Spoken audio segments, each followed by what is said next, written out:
अगले साल होने जा रहे पश्चिम बंगाल विधानसभा चुनाव 2026 में किस पार्टी की हो रही है जीत? क्या ममता बनर्जी की ऑल इंडिया तृणमूल कांग्रेस की होगी वापसी या वहीं भारतीय जनता पार्टी तोड़ेगी रिकॉर्ड? जानेंगे आज की इस वीडियो में पश्चिम बंगाल की संपूर्ण 294 विधानसभा सीटों का सबसे ताज़ा व लेटेस्ट सटीक ओपिनियन पोल। जी हाँ दोस्तों, आप वीडियो में अंत तक जरूर से जुड़े रहिएगा। आज की इस वीडियो में जानेंगे क्या भारतीय जनता पार्टी 2021 की खामियों को दूर कर राज्य में सरकार बनाने जा रही है आगामी चुनाव में, या फिर ममता बनर्जी एक बार फिर से हैट्रिक मारने जा रही हैं।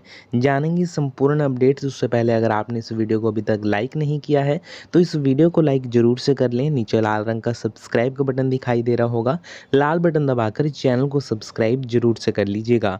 जी हाँ दोस्तों, सबसे पहले बात कर लेते हैं क्षेत्र निकल कर आता है पूर्वी मेदिनीपुर। जी हाँ दोस्तों, आपको बता दें पूर्वी मेदिनीपुर में कुल 16 सीटें हैं। अगर देखा जाए all India Trinamool Congress party की तरफ तो all India Trinamool Congress party कुल 5 सीटों पर विजयी हो सकती है। भारतीय जनता पार्टी 9 सीटें जीत सकती है आगामी इलेक्शन में, जबकि कांग्रेस 2 सीटें जीत सकती है। ओपिनियन पोल के अनुसार अगर पश्चिमी मेदिनीपुर की 15 सीटों पर चर्चा की जाए तो ओपिनियन पोल के अनुसार ऑल इंडिया तृणमूल कांग्रेस 6 सीटें जीत सकती है, भाजपा 9 सीटें जीत सकती है। जबकि वहीं अगर चर्चा उत्तरी 24 परगना की 33 सीटों की करें तो ये ममता बनर्जी का गढ़ माना जाता है, लेकिन आगामी इलेक्शन में भाजपा का स्कोर यहां अच्छा हो सकता है।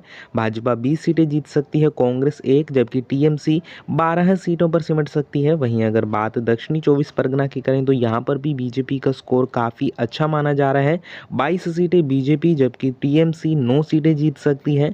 वहीं अगर चर्चा कोलकाता की कुल 11 सीटों की करें तो 11 में से 6 सीटों पर टीएमसी की जीत हो सकती है, 5 सीटों पर भारतीय जनता पार्टी की जीत हो सकती है। वहीं अगर चर्चा हुगली की कर ली जाए तो हुगली में कुल 18 सीटें हैं, जिसमें से टीएमसी मात्र 6 सीटों पर सिमट सकती है, जबकि बीजेपी 12 सीटें जीतकर ममता बनर्जी की पार्टी को पटकनी दे सकती है यहां पर।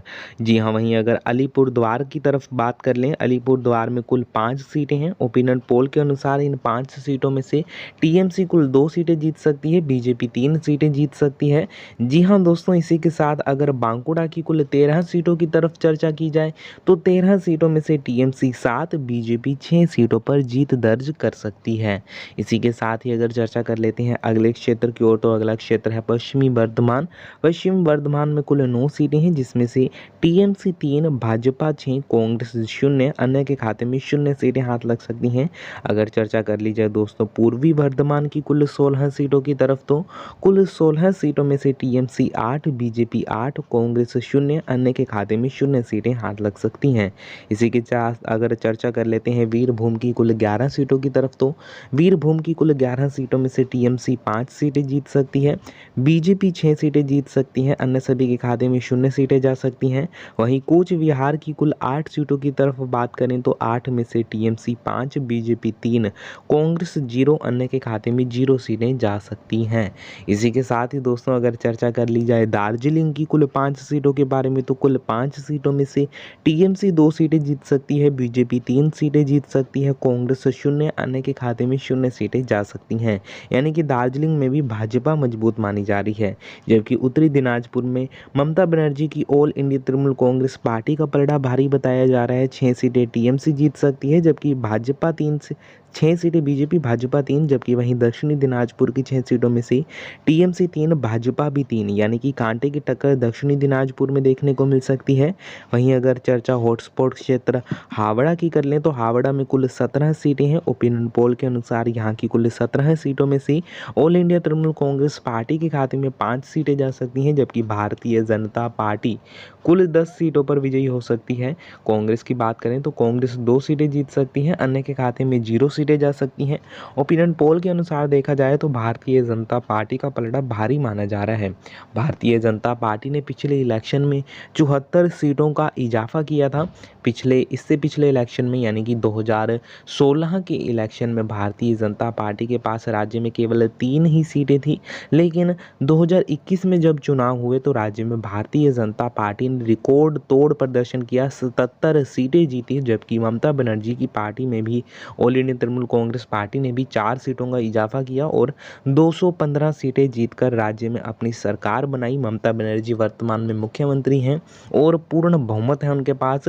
लेकिन पिछले इलेक्शन में जिस तरह भारतीय जनता पार्टी का सीट शेयर और वोट शेयर बढ़ा है, राजनीतिक विशेषज्ञ मानते हैं कि 2026 में होने वाले इलेक्शन में भाजपा टीएमसी के लिए बड़ा सिरदर्द यानी कि बड़ा कॉम्पिटिटिव पार्टी बन सकती है। जलपाईगुड़ी की बात करें तो 8 सीटें हैं, टीएमसी 3, भाजपा 5 सीटें जीत सकती है। वहीं अगर झारग्राम की कुल 4 सीटों की बात करें तो यहाँ की कुल 4 सीटों में से टीएमसी के खाते में 2 सीटें जा सकती हैं, जबकि भारतीय जनता पार्टी भी 2 सीटों पर विजयी हो सकती है। इसी के साथ दोस्तों अगर चर्चा कर लेते हैं, अगला क्षेत्र निकल कर आता है कलिंगपोंग। कलिंगपोंग में कुल 1 सीट है। ओपिनियन पोल के अनुसार यहाँ की कुल 1 सीट में से टीएमसी के खाते में एक सीट जा सकती है। अगर बात मालदा की कर ली जाए तो मालदा में कुल 12 सीटें हैं। ओपिनियन पोल के अनुसार 12 सीटों में से टीएमसी 4 सीटें जीत सकती है, भाजपा 8 सीटें जीत सकती है। वहीं अगर चर्चा मुर्शिदाबाद की कर ली जाए तो मुर्शिदाबाद में कुल 22 सीटें हैं। ओपिनियन पोल के अनुसार कुल 22 सीटों में से टीएमसी 15, भारतीय जनता पार्टी 7 सीटें जीत दर्ज कर सकती है। नादिया की बात करें तो नादिया में कुल 17 सीटें हैं। ओपिनियन पोल के अनुसार 17 सीटों में से all India Trinamool Congress party 7 सीटें, जबकि भारतीय जनता पार्टी 10 सीटें जीत सकती है। अगर चर्चा कर ली जाए पुरुलिया की कुल 7 सीटों के बारे में तो पुरुलिया की कुल 7 सीटों में से all India Trinamool Congress party, जो कि ममता बनर्जी जी की पार्टी है, 4 सीटें जीत सकती है, जबकि भारतीय जनता पार्टी कुल 3 सीटें जीत सकती है। कांग्रेस व अन्य के खाते में यहाँ से 0 सीटें जा सकती हैं।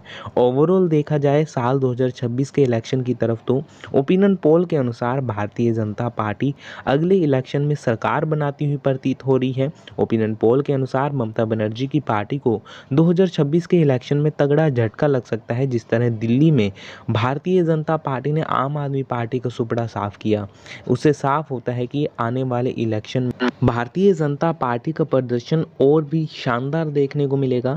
जी हाँ दोस्तों, आपको बता दें पिछले इलेक्शन में पश्चिम बंगाल में भारतीय जनता पार्टी ने जहां शानदार स्कोर किया, शानदार सीटें जीती, वहीं कांग्रेस और सीपीआईएम का प्रदर्शन अपना सबसे बुरा प्रदर्शन रहा। इन्हें कुल 0 सीटों पर सिमटना पड़ा, जबकि 2016 के विधानसभा चुनाव में पार्टियों के पास, सीपीआईएम के पास 26 सीटें, कांग्रेस के पास 44 सीटें थी। लेकिन 2021 के इलेक्शन में कांग्रेस और सीपीआईएम दोनों ने ये सीटें खो दी।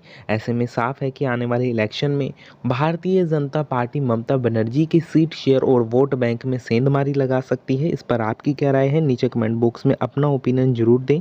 अगर आपने इस वीडियो को अभी तक लाइक नहीं किया है तो इस वीडियो को लाइक करने के साथ ही लाल बटन दबाकर चैनल को सब्सक्राइब कर लें। इस वीडियो को लाइक करना और लाल बटन दबाकर चैनल को सब्सक्राइब करना बिल्कुल फ्री है। हम मिलते हैं एक और नए ताज़ा ओपिनियन पोल में, तब तक के लिए धन्यवाद।